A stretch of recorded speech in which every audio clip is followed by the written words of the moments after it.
It began with the sound of moth wings against the porch light, a soft, papery whisper that felt out of place in a town used to the heavier noises of the mountains. The evening smelled of wet pine and frying bacon, ordinary smells that sat beside an unease as thin as fog. In the small valley of Hollow Ridge, lights in the houses blinked in uneven patterns like slow heartbeats, and for a moment the road seemed to hold its breath. Ethan Harper, father, 38, former mechanic, carried a plate of pancakes into the kitchen while his daughter, Elsie, 9, traced a circle in the condensation on the window. Mara, Ethan's wife, folded her hands around a mug of coffee and laughed at nothing and everything the way you do when you try to keep fear out of a house. They had moved to Hollow Ridge for the quiet, for the slow pace, and for the school with its hand-painted sign and the line of maples that went gold each October. They had not expected whispers at dusk about strange red eyes seen over the quarry, or the hush that came when farmers mentioned winter losses the way people reveal a private shame. Old Mrs. Calloway's porch light had hung, steady as ever, for decades. The first night it went off, the valley noticed. Outside the window, neighbors did not speak openly. There was a rumor that traveled the lanes and crosswalks like a bad wind. At the diner, Maggie said she had seen something large pause on the ridge as if listening, its outline like an enormous man made of wings. At the bus stop, Coach Ramirez mentioned a herd of deer that had run the wrong way down a road and into a fence. A child at Elsie's school had drawn a tall shadow in crayon and labeled it with 2 words, The Watcher. For every explanation, someone offered a counter-memory. The Mothman sighted years ago in a town 3 valleys over. The stories of the Wendigo their grandparents told in winter around a pot-bellied stove. The valley accumulated these little reports like coins in a jar, each one unremarkable until the jar grew heavy enough to tip. Then Elsie's phone chimed. It was a short message from a number she did not recognize. I saw the lantern at the quarry. Do not tell them. The text had no name, no punctuation, only that single line. Elsie read it aloud in the kitchen, though she did not intend for anyone else to hear, and the sound of her voice folded the text into the room and made it more real. Ethan looked up, his fork halfway to his mouth. Mara smiled the way someone smiles when they want to dismiss a storm cloud and pretend the sky will keep its color. On the street, light bulbs flared and failed at uneven intervals. Somewhere down the ridge, a dog barked 3 times and then went silent. How deep did the valley's secrets go, and how many nights would it take for them to name themselves? The town of Hollow Ridge had a modest history, stamped into its walls in old church minutes and in the brittle pages of the local paper. It had been a stop for coal trucks once, then a halt for tourists on the Appalachian Trail, a place where the mountain and the town had learned to hold each other at a cautious distance. The community had faces everyone knew, and a handful of characters who never left the main street. There was Maggie at the diner, with her braid and the habit of folding silverware into little rectangles. There was Pastor June, who kept a battered Bible and an eye on any funeral that became more than it needed to be. There was Officer Lee, patient and practical, whose routines were interrupted by a spike in 911 calls that spoke of lights and sounds and things leaving tracks that stopped at the water's edge. There was Rowan Pike, who ran the hardware store and who told stories at the bar about his father who had been a miner. There was Lydia Archer, the school teacher with a soft voice and sharp eyes, who organized the Monday morning bake sale and who did not like children making up scares. At school, the children had their own ways of measuring fear. Elsie's friend Jonah, 10, declared that the Watcher was probably a satellite or a big owl. Clara, 8, said it was witches returning after a long rest. The teachers tried to calm them with science lessons about animal behavior and light reflections, but rumors rooted faster than explanations. By Friday, the rumor had teeth. A neighbor named Amos found 3 strange footprints in a field by his shed, each print too long to be human and too narrow to be any bear he had ever tracked. They looked like impressions left by heavy, clawed feet that had worn the earth into thin crescents. He called Officer Lee, who took a set of photographs and filed them away in a folder marked unusual. Lydia dropped a stack of permission slips and stepped closer to the window, hands clasped like a child waiting for the bell. The first small meeting in the town hall drew more people than expected. Rowan unlocked the double doors and leaned against the frame as neighbors shuffled in carrying thermoses and the kind of unease that smelled of wool coats and unshaven chins. Pastor June prayed without asking for answers. Conversation moved in circles, from data to memory to rumor, sometimes all three in the same breath. Someone mentioned the Mothman, another spoke of the Wendigo. The names hung in the air like insects, buzzing and then vanishing. Maggie said, "I saw a shape that was all wings and light." Amos said, "No one saw anything like that." Officer Lee said, "Bring me the evidence." Rowan said, "We gotta take watch of the quarry at night." Pastor June said, "And if it is a spirit, we have to speak to it, not fight it without understanding." Lydia said, "Let's keep the kids away from the ridge for now." Mara, who had come with a tray of homemade cookies, more for pretense than community than for food, did not speak until someone mentioned that Elsie had received a message. She felt the floor move slightly under her feet, the way an old house settles and releases pressure. Ethan put his hand on Mara's back and felt the stiffness of her shoulders, a small human signal that fear lives in muscle. That night, the town consolidated its noise into listening. People turned on their porch lights, stayed up later than normal, and set flashlights by their beds. A shared map was made on the grocery store's back wall, with sticky notes marking sightings and oddities. Among the notes, a stranger's scrawl referred to a lantern seen at the quarry and a lantern seen high on a ridgeline, the color of wet copper. Some said the lights were miners returning to work the tunnels that had been closed for decades. Some said it was a hunter with a headlamp gone off the trail.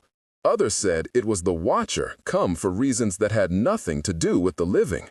When Elsie found a folded scrap of paper under her pillow the next morning with a hand-drawn moth and the words, "Remember the blood," it opened a door that could not be shut by logic. It was the scrap that made Mara call Lydia at the school to ask if other children had found similar things. Lydia's voice on the phone was low, and she asked if they had checked the attic or the old chest in the porch. She suggested the children had been playing and left props to scare each other. Elsie's eyes stayed on the drawing, though, the moth wings filled with dark flecks that might have been ink or might have been something else. Mara told Ethan, who told Rowan, who did not say much except, "We need to see the quarry." The quarry was a jagged wound on the land where, for 100 years, rock had been cut and stacked and then left to the weather. It sat below the ridge in a basin where mist collected, and gulls sometimes nested on ledges that had shards of mica. The road down was narrow and turn-edged, the trees forming a green tunnel so deep that summer felt colder inside it. They arrived at dusk as a small convoy. Ethan and Mara, Elsie with Jonah and Clara, Officer Lee with his flashlight, Rowan with a crowbar and a camera, and Maggie, who insisted on bringing thermoses and a first aid kit. They parked where the ground crumbled into gravel and walked, boots that sighed on the slope. The first sensory note of that night was the smell. The quarry smelled like wet stone and old iron, and something faintly sweet that belonged to rot and not to flowers. They heard water far below, a constant thin dragging as if the earth itself were clearing a throat. They saw wing shapes scribbled on the rock face like ancient graffiti. The sound of their own breaths became too loud. There, at the edge of a ledge, an object waited. A lantern that looked like it had been carved from a can of light, one that did not reflect, but absorbed. It pulsed faintly red. Elsie reached toward it, and her fingertips felt a cold, like the inside of a closed refrigerator door. Jonah tugged her sleeve, whispering, "We should not touch it." Ethan bent and picked it up with 2 hands. It hummed against his palms with a frequency that made the hairs on his forearms stand at attention. He did not feel brave so much as compelled to hold it. That night, when he brought the lantern home and set it in the center of their kitchen table, light poured from it like an oil slick, reflecting colors that did not belong to the normal spectrum. The pattern on the lantern resembled moth wings, but also the grooves of tree rings, as if something had combined insect and wood and old blood. Mara took a photo and sent it to Lydia, who replied with a line of text that read, "Be careful." The message was terse, and then nothing. The phone screens around the house lit up like a small chorus of stars. Later, as Ethan and Mara argued softly about whether to hand the lantern over to Officer Lee, a piercing sound split the air, a cry from somewhere in Hollow Ridge that was not a dog and not quite a human. It was a sound that levered into grief the way a crowbar wedges open an old chest. Windows rattled, plates chimed in cupboards. Elsie clung to Mara's leg and whispered, "I think it is calling us." Officer Lee placed a gloved hand on the lantern and felt the same humming tremor before he swore under his breath and said, "We take it to the precinct." At the precinct, procedural steps were taken, if not perfectly cleanly. Officer Lee made notes, photographed the lantern from multiple angles, and wrapped it in a sheet to prevent any light from escaping. He logged the find as evidence code Exhibit 198 and promised to secure it in evidence. He wrote up a chain of custody form indicating who had handled the object and when. He sent samples to be tested for chemical residue and arranged for a local university to consult with its folklore and entomology departments. The description of protocols and the list of requested tests read like a sane map in the face of something that spectral analysis, luminescence tests, fiber and pigment analysis, and a request for interviews with anyone who had had previous encounters. It was reassuring in a way because it put thought to what felt like chaos and stretched the timeline into incremental steps with deadlines, calls to make, forms to file, and someone to answer to. But the lantern hummed in its box, and when Officer Lee left the room alone, lights flickered and he felt watched by something that did not use eyes. That night there were more texts and more strange drawings, and a voice caught on a nanny cam that played back as a low chorus of whispers. Someone in town posted an old photograph from 100 years ago of a man on stilts with a cloak, and people said it looked like a tall bird creature.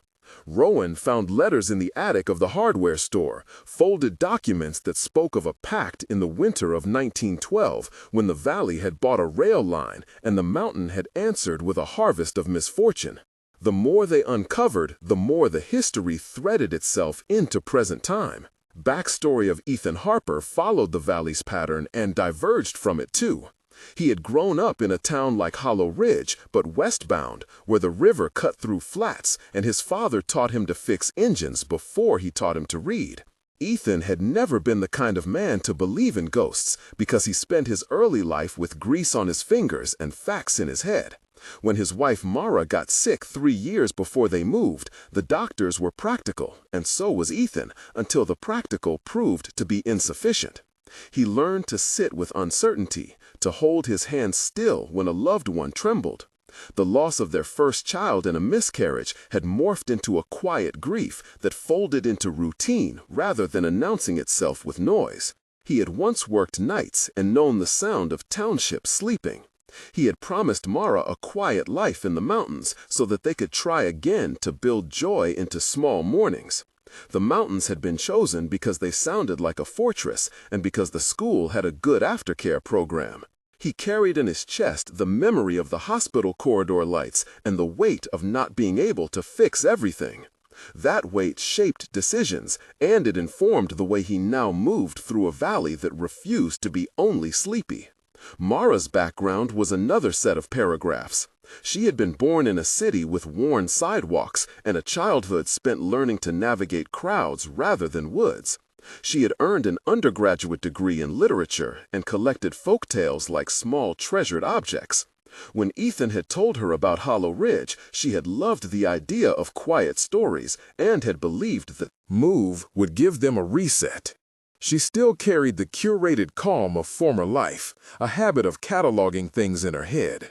The loss of their child had taught her to store joy like a secret in a jar, and to be fiercely protective of small triumphs like Elsie's first school recital.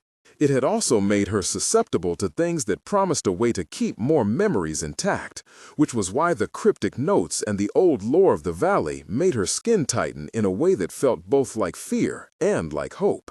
There was also a short backstory for Lydia Archer, the teacher, that mattered. She had been the one child in Hollow Ridge to leave and then come back when her mother died. She had plans once to study at a conservatory and to disappear into a life of voice and stage, but the town had called her back with a funeral bell and the need to steady a family. She carried a ledger of every child's name in her mind and a tendency to notice changes in the playground that others missed. She noticed when Elsie began to draw the Watcher more frequently and when Jonah's hand began to shake when he spoke about the ridge. Lydia had an old silver locket she never opened in public, and sometimes she whispered a psalm under her breath when winter closed in. The town's investigation multiplied into small teams. Rowan took a group to check the ledges daily at dawn for tracks. Maggie and Pastor June organized a watch rotation with volunteers who would patrol the ridge at night with flashlights and coffee. Officer Lee coordinated with neighboring jurisdictions to pull old missing person reports and sightings, and he reached out to a retired entomologist named Dr. Halverson who lived in the county seat and who said he would be willing to look at the lantern if they could bring it to him. Lydia organized a meeting at the library to archive oral histories.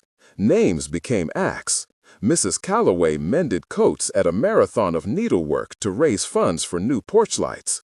A teenager named Caleb, who worked at the quarry, rigged a small camera on a pole and left it on the worst ledge to film the ridge at twilight. The first true escalation came when Cal Techor, the college student who found the camera a week later, played the footage on the town's bulletin board in the grocery store.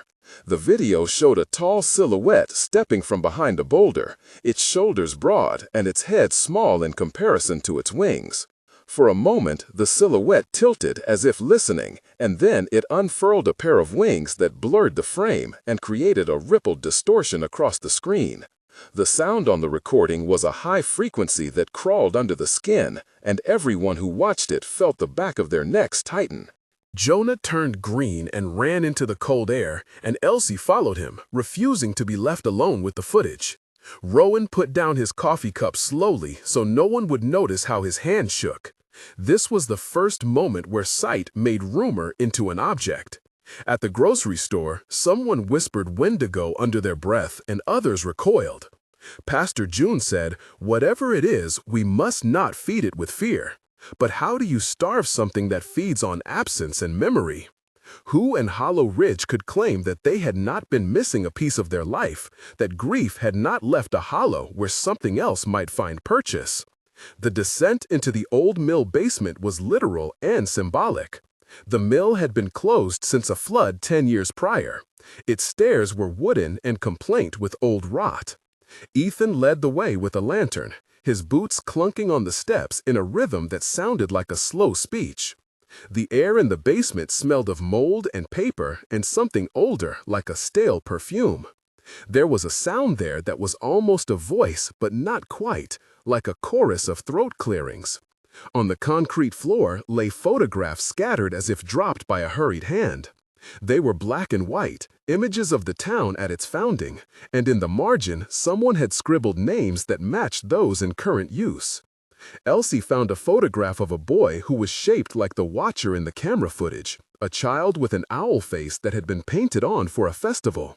On the back of the photograph, someone had written in a rough script, "Do not forget the hunger."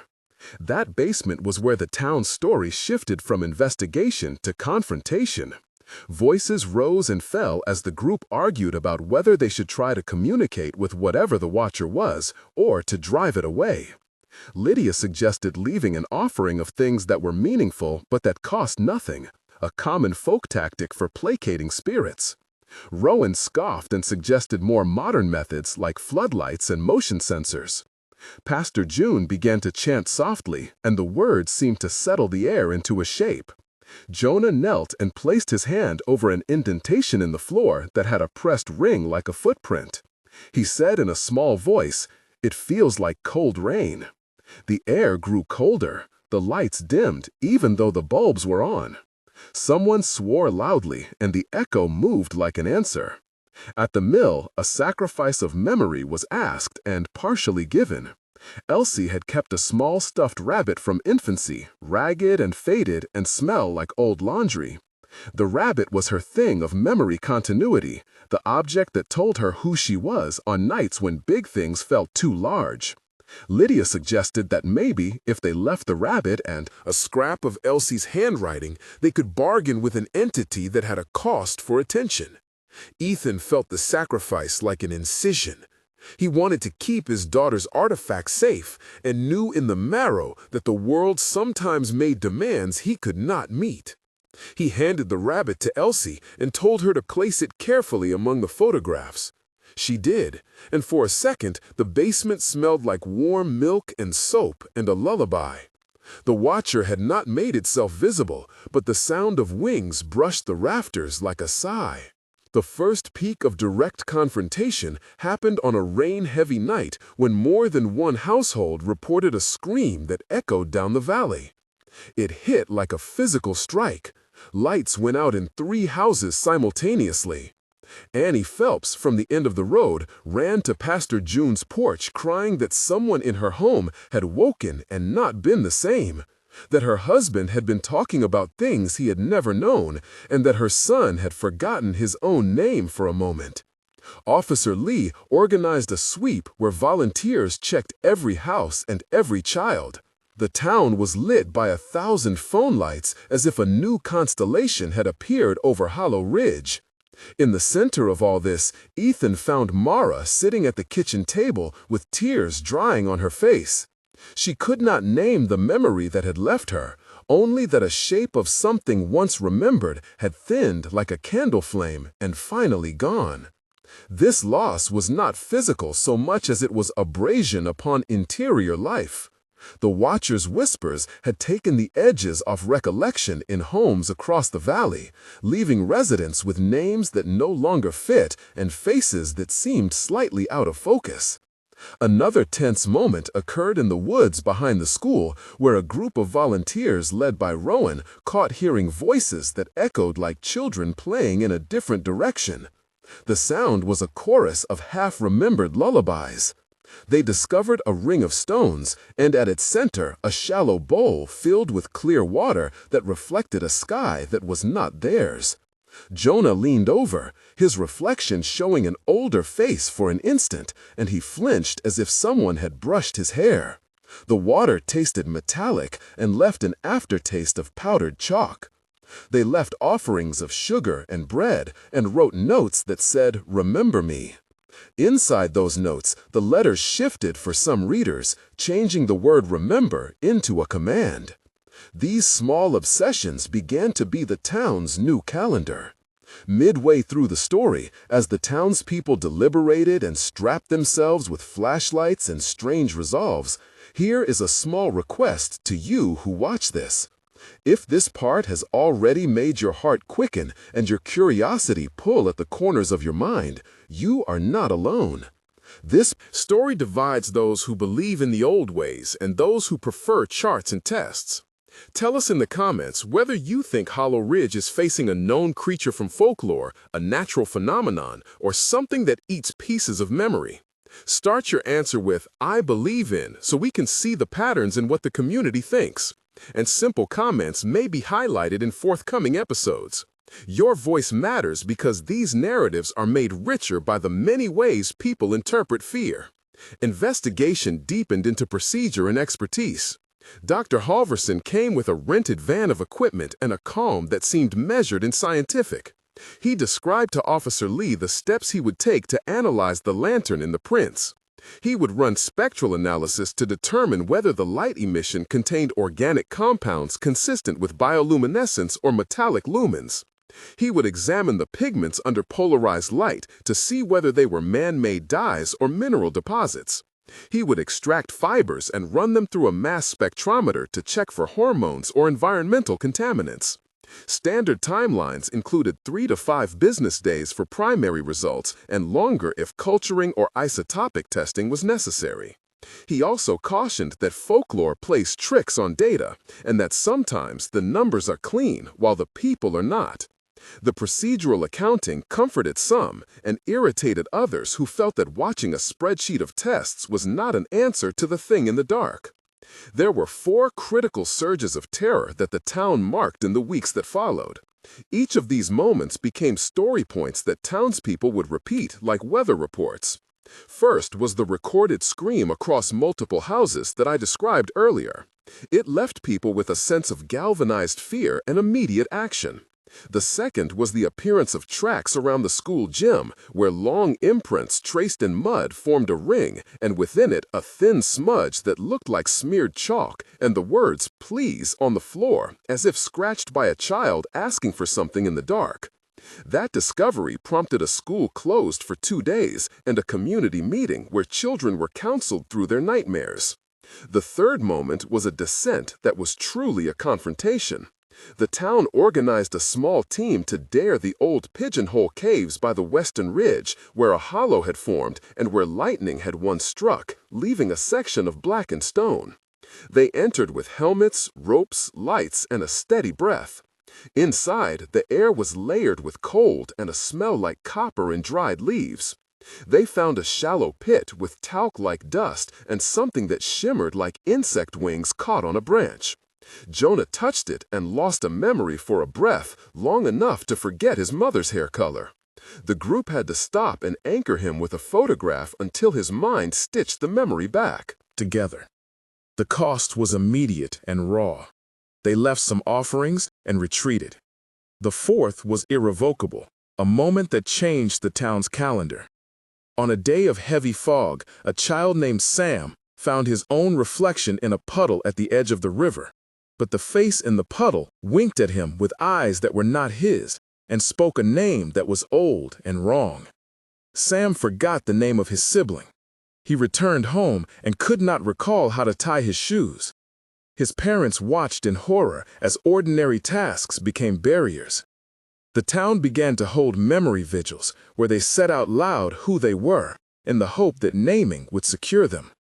It was in the era after those incidents that a hush of fury edged into the town.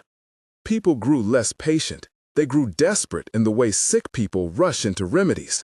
Rowan organized a small expedition to the ridge at full moon, intent on shining light into the watcher's face and forcing it to reveal itself. Pastor June argued prayer. Dr. Halverson argued for containment. Lydia argued for documenting everything. Ethan found himself split across these arguments like someone caught between currents. The liminal plane arrived for some in a literal way. They reported a land beyond the ridge where colors leaned toward gray and where the sky had a suspended, watchful quality. Mara described stepping through a fog and feeling as if all her good memories were being sorted on a table and cataloged by fingers she could not see. Lydia said it felt like the inside of a photograph. Others described hearing conversations they had once had with lost family members, conversations that finished for them in half sentences and then rewrote the endings. Jonah said he walked between rows of houses like a ghost and that the taste of air there was like pennies and old toast. The liminal realm stripped textures from life. It made laughter hollow in sound and taste bland. Some who entered returned changed a little, and some returned with holes in their recollection the size of small moons. Confrontation peaked at a night of rain and wind when the town decided to force the issue. They set up lights, cameras, and a large flatbed with a generator. They played sounds recorded during previous nights in an attempt to lure the watcher into a place lit enough to be recorded and public enough that it could not simply vanish again. Mara stood by Ethan holding Elsie's hand. Officer Lee counted the team. Rowan climbed the makeshift tower to stabilize a camera. Pastor June kept a Bible and spoke into the night in a low rhythm. They chanted names, old and new, things that were small and safe. The watcher tested them by taking form at the edge of the light in a shape that was both moth and man and more. It spoke in whispers that moved like smoke, and it offered a bargain in a voice like a chorus of door hinges. It promised to give back what it had taken in exchange for a place to rest in the valley's heart. Ethan felt the offer like a hand on his chest. The bargain was easy to hear, but impossible to accept. "Give us your memory for a night," said the Watcher. "We will return what is owed." "And who are you to take?" asked Ethan aloud, in a voice that sounded to him like someone else's echo. The Watcher replied with a story of hunger that had not been fed for centuries, a creature born of winter scarcity and the turning out of lights, a moth that had fed on the warm fats of human remembering. In that moment, Mara realized the scale. The valley had always been a place of giving up small things to survive cold months. The Watcher had made itself part of that economy. The climax was a test of belief versus fear. Lydia suggested that the Watcher could be tricked by music, by repeating a true memory aloud in a chorus until the pattern of forgetting was overwhelmed by stubborn repetition.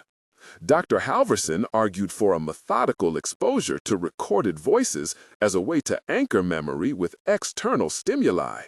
Pastor June offered prayer and an appeal to mercy. Rowan proposed a dangerous act, to physically touch the Watcher with an object that carried the most intensely recorded human memory in the valley, the yellowed ledger of names from the mill that had been used in funerals and births for decades. This ledger contained the names of nearly every person who had ever lived in Hollow Ridge and their dates. It was a heavy, battered book bound in cracked leather.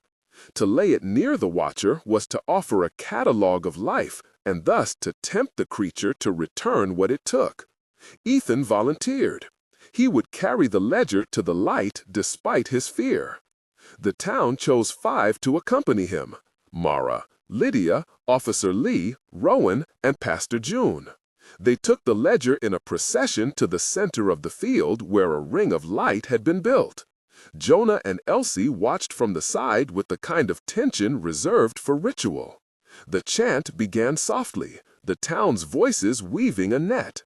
Ethan opened the ledger and read a name, a small name like Elsie Harper, and pronounced the date and a memory of a small, trivial event that had bound family together: a breakfast, a lullaby, a scraped knee kissed.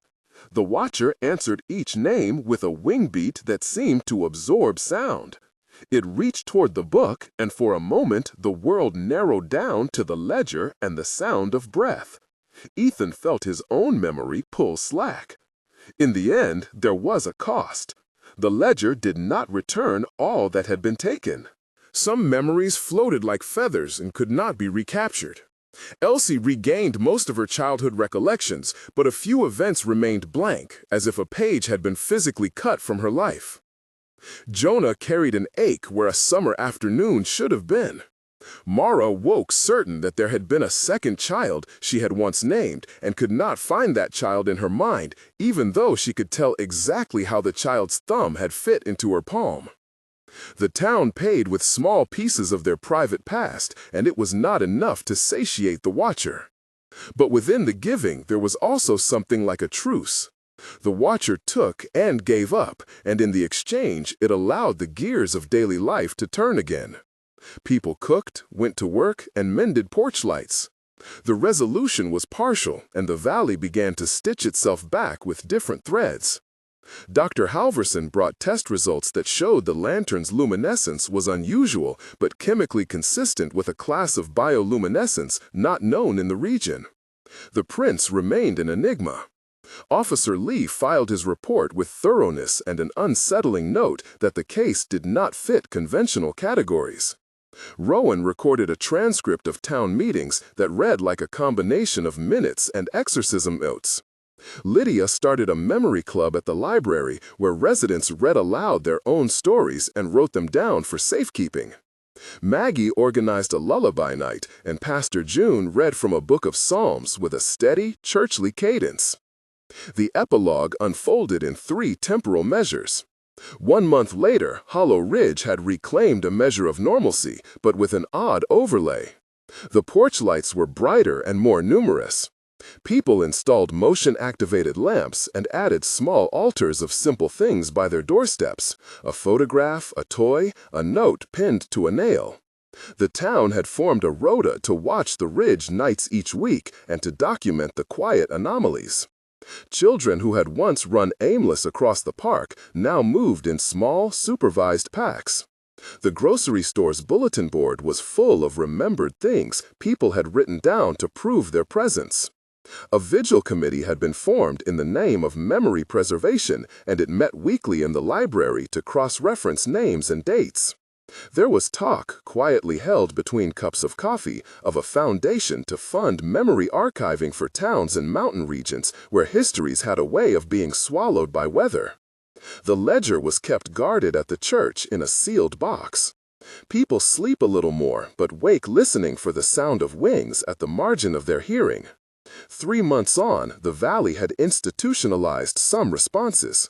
The county health service offered counseling sessions and cognitive exercises to residents who reported persistent memory gaps. Lydia's Memory Club had grown into a documented archive with audio recordings and scanned photographs donated by families. Dr. Halverson returned with an assistant and a small grant to study the lantern and any other artifacts that had been collected. He took samples and launched a formal study. The town arranged to install a plaque at the ridge that read, in simple language, "Remember." On the one hand, the plaque was a monument to the small fight and the things recovered. On the other, it was a marker that said a predator had come close. The local school integrated a module into its curriculum about folklore and critical observation, teaching children how to record anomalies without turning them into rumor. The larger media had begun to ask about Hollow Ridge. People from outside called and sometimes visited, but most residents reacted like someone who had been poked awake and did not want to be found in the middle of their night. 6 months from the first whisper, the valley had settled into an uneasy rhythm that might be called peace. The lantern never regained its full glow and was kept in a locked archive. Officer Lee's case remained open and was transferred to state investigators as evidence had raised questions that crossed county lines. The memory ledger was digitized and put into a controlled digital archive. The town established a small festival of remembrance each autumn, where people read stories aloud and lit paper lanterns that floated short distances on the stream. There was healing in the ritual, and there were ceremonies that reminded the valley that forgetting had costs and remembering was a weapon. Yet people still sometimes found themselves pausing at a corner light or feeling a wrongness where a memory should sit. Elsie learned to sing songs her mother had forgotten, and to teach them back when Mara's voice faltered. The watcher's presence had thinned but not gone.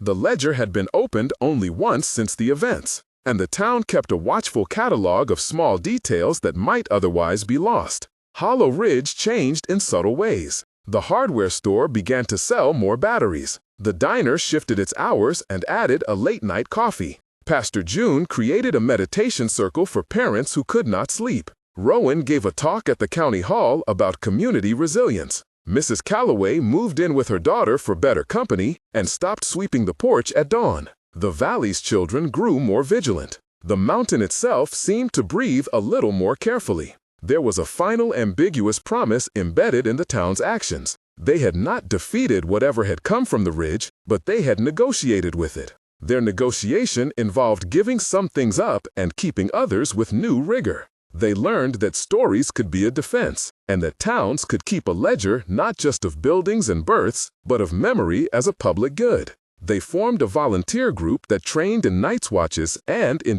how to gather oral testimonies, and they promised to help other towns that might face similar erosion of memory. In the final act of this narrative, Ethan stood at the edge of the ridge at dawn with Mara and Elsie. The wind moved through the trees in a way that sounded almost like applause, a low and respectful noise that could have been gratitude or simply the mountain settling. Mara reached out and took Ethan's hand and squeezed.